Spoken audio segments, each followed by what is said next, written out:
Good morning. Happy Tuesday. Welcome to your early morning intuitive guidance, where I, Dr. Bonnie Nussbaum, America's kick-ass coach and psychologist, share some things that give you food for thought in terms of improving your life. So we have a really cool one today. Actually, I was cleaning out file folders a couple of days ago, 2 boxes worth of paperwork recycled, and found a tool that I think will help us today, given what our card is and the word, to assess where are we at right now? Where are we at right now with this thing? And I'll show you one of mine that was from 2016, quite a while ago. Good morning, Deb. Glad you are here. Welcome, welcome. We're going to do something kind of fun today. So if you have a paper and a pencil or a paper and a pen or just something that you can write, get the gist of this thing, you can do it pretty later, but this is just to give you the feel. But we're going to start with the card. So let's take a couple of nice deep breaths. Good morning, Carrie. Glad you are here. Welcome. A couple of breaths just to settle in. In through the nose, out through the mouth. Well, that's you too, and sunshine. Today I think we're getting some sunshine. There is water everywhere. Standing water, even on the baseball diamond.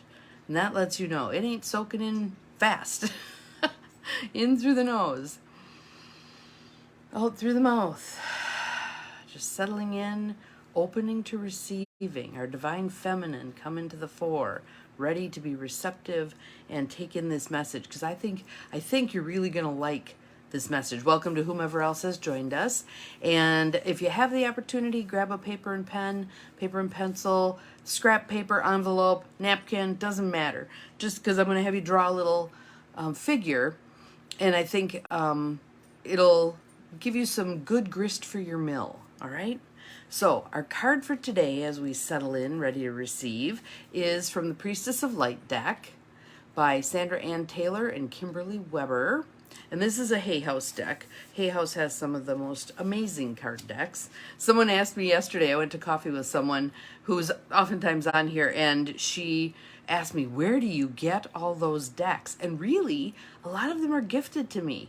People find a deck at St. Vincent de Paul or Goodwill or wherever, and they'll buy it and they'll give it to me. And so I end up with a lot of new material that I otherwise probably wouldn't have access to, which I greatly appreciate. And again, it's that ask for what you need and it will show up. So I have to give you my example of that. This is a little bit of a diversion, but that's okay, because then a few more people may pop on to do our little exercise today. But I'm taking a class online through Antioch College that starts today, and it's on co-housing communities. And the very well-versed man who's going to be teaching this, he is an architect, Charles Durrett, and he has built multiple many $million co-housing neighborhoods. And he really wanted us to have the book and have read chapters 13 and 14 before we have the class today. And so I ordered my book. The email came kind of late saying, here's what you need. And I ordered my book, and it said it was going to be in September 25th. And I'm like, oh my God, I'm going to be so far behind. And I don't have a Kindle. I like holding a book. And so I just sent it out to the universe. Please let my book show up in time. Yesterday. So last night, this was my bedtime reading, Designing for High-Functioning Neighborhoods. And I got really geeked up again about what a cool opportunity this is right here, right now, because there's COVID money available for creating neighborhoods, housing. You enjoy my diversions? Well, that's good, because I'm kind of all over the place. Some people can't follow me. I hope you guys can all follow me. But I got really excited again about, so I'll just give you one example because I just thought it was so cool. It was 2 dilapidated houses side by side in this neighborhood that was kind of sorry. And they bought the properties, were able to rezone, took down the 2 dilapidated houses and put in 28 small units, small houses, tiny houses. The energy from that neighborhood functioning so well leaked over into surrounding areas to the point where the city was able to cut a lot of services because they didn't need that many police officers, that much, infrastructure to support that previously troublesome neighborhood, now a much more highly functioning neighborhood. How cool is that? How cool is that? So the city saves money. People get freed up to go do other things. People aren't enduring crappy circumstances. It's actually a healthy, good place to be, etc. So that's just one example. But and the book is very much has that tone of let go of we can't. Let's ask how can we? And it's just awesome. So that, of course, is right up my alley. So our card for today, end of diversion 1, we'll see how many more I create. Priestess of Light deck, Sandra Ann Taylor and Kimberly Weber. And we've had this deck repeatedly lately, and I think that's because these messages are really resonating. And our card is Balance. Balance. She's kind of hard to see. I'm going to move her closer so you can see her hands, because the writing is going to talk about her hands. So, all right, here we go. Balance. Stability, standing firm. Good morning, Sue. Welcome, welcome. Got to show you our pretty card for today. It's balance. And I just told a fun story about intentional communities and now we're going to do a little exercise today. So again, any of you who don't have a piece of paper, pencil, something, and some of you may be very good at remembering directions so you can recreate this later, but I will tell you, this exercise is so worth your while, and it's quick. So first we'll read the card though. Balance, stability, standing firm.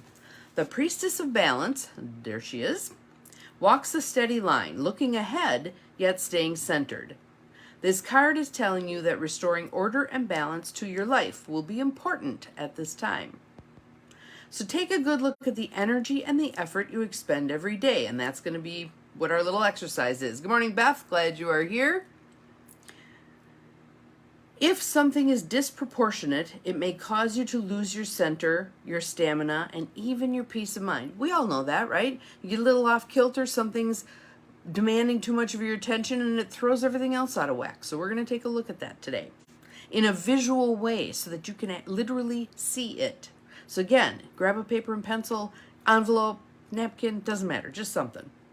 Ask yourself, am I engaging in too much work and not enough fun? Guilty. Too much taking care of others and too little taking care of self? Guilty. What about practical matters? Are you eating healthfully and drinking enough water? No, right now I'm not. I'm overdoing the sugar. So, but awareness is key, right? Awareness is key. Are you getting enough muscle movement and peaceful relaxation? On those two, I would say I'm doing pretty good. All these approaches can easily be abandoned when you get busy or stressed, all right? But those are precisely the times when you need stability and balance the most. Amen. Notice the light in the palms of this priestess. I'm going to move her closer again so you can see it.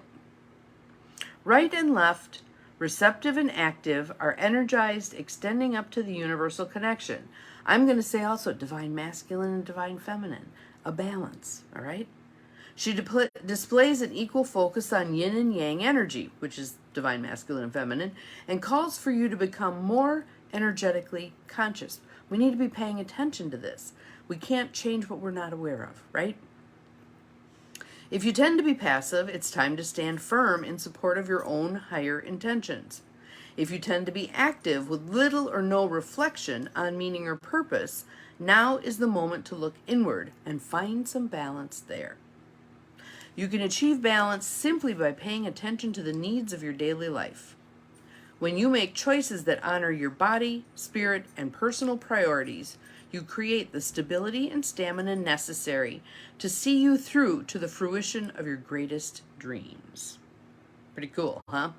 All right, so here's the little exercise we're going to do. Hopefully you've grabbed a piece of paper and a pen, a pencil, a marker, whatever. I want you to make a circle on the page, all right? And I'll show you mine in a minute. Then I want you, like pie, you're going to cut it like a pie. Line down the middle, line this way, and then the X, so that you're going to end up with 8 pieces. The one I'm going to show you actually only has 7 pieces, but I'm going to give you poetic license to put different things on here than are actually on this one. So first I'm going to show you this one just to get the visual. There you go. It's called the Holistic Wheel. All right? So now what you're going to do with those wedges is I'm going to give you a list of several categories. Write them off to the side first, all right? Write them off to the side. And then you can decide, do those really capture the essence of me, the wholeness of me? Well, no, there's this one's missing and that one's missing. Add them in there. You're going to end up with 8 of them for your particular pie. You're going to end up with 8 of them that are your top priorities for balancing, all right? So I'm going to give you the list. Spirituality, life purpose, fun and play, money, family and friends, health and physical, love and relationship. Now you may want to add some others. You might want to put, good morning, Linda. You might want to put hobbies in there, or you might want to put volunteering in there, or you might want to put school in there, or work. You might want to separate out life purpose from work. Whatever categories work for you, you're going to end up with 8 of them. So you've got a whole list there. I'm going to run through it again. I'm going to add in the ones, some of the ones that I just said, and you pick out your top 8. All right? Spirituality, life purpose, work, fun and play, hobbies, money, family and friends. You might want to divide those 2 up. Family is one wedge of the pie, friends is another wedge of the pie. All right?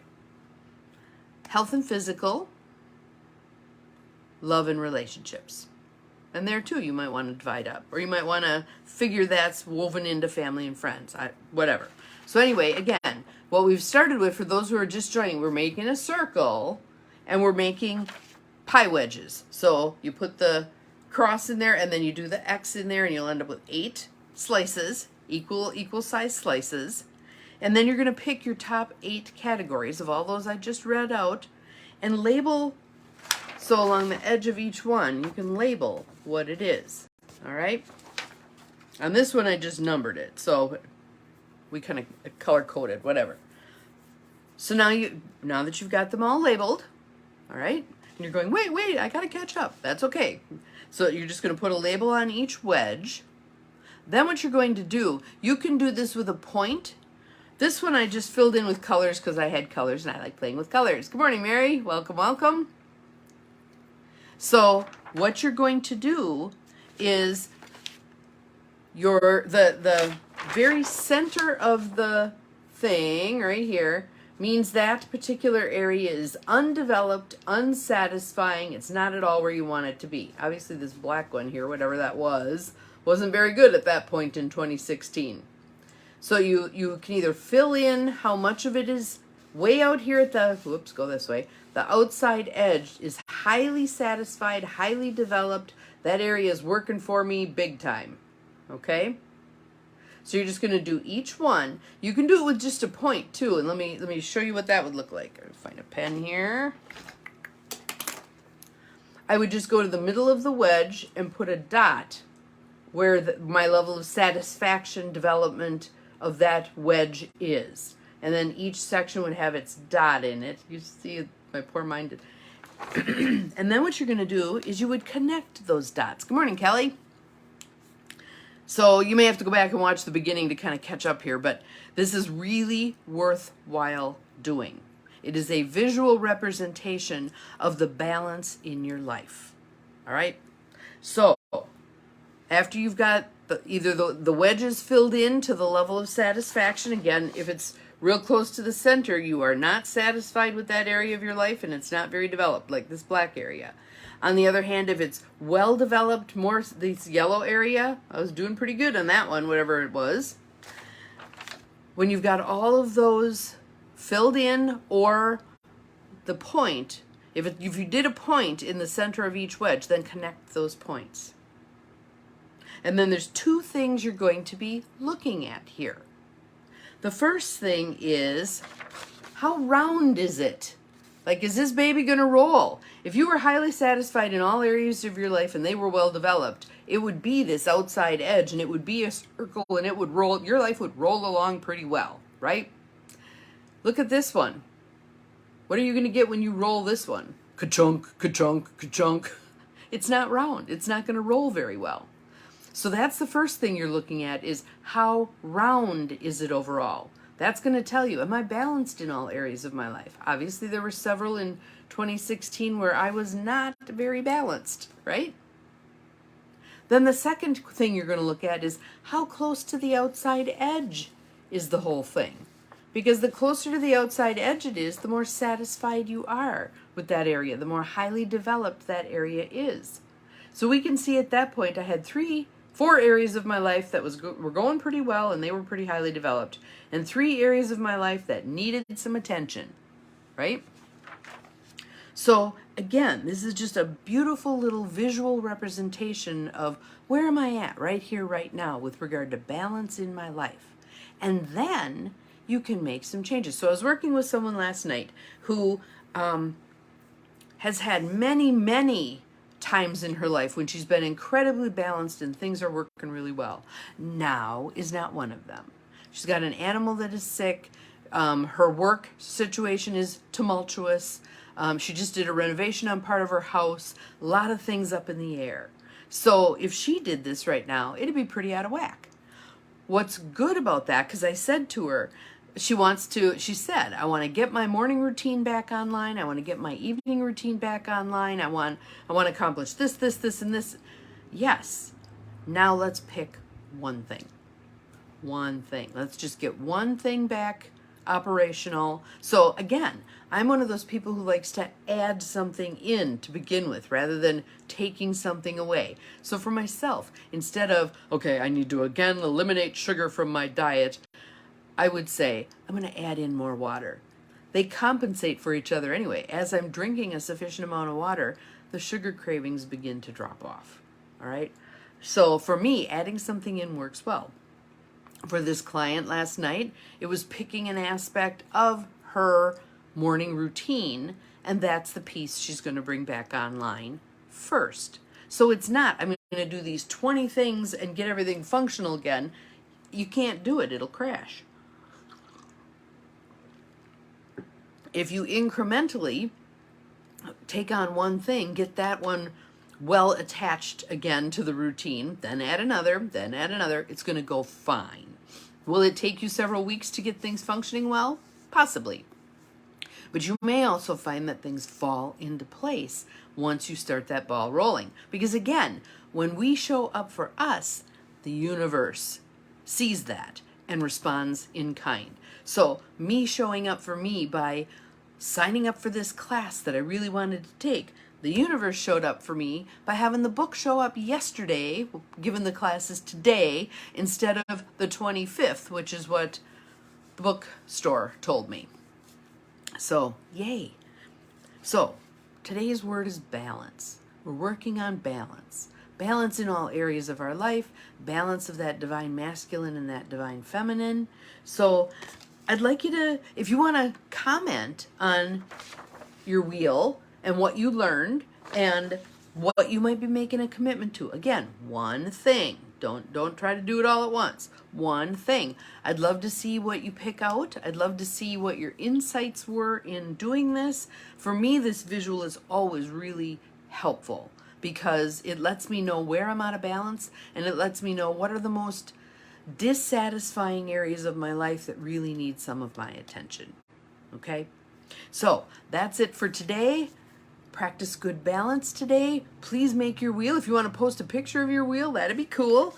And we're going to baby step our way to better health. Have an awesome day. See you again tomorrow. Remember, you're capable of far more than you think you are. Bye-bye.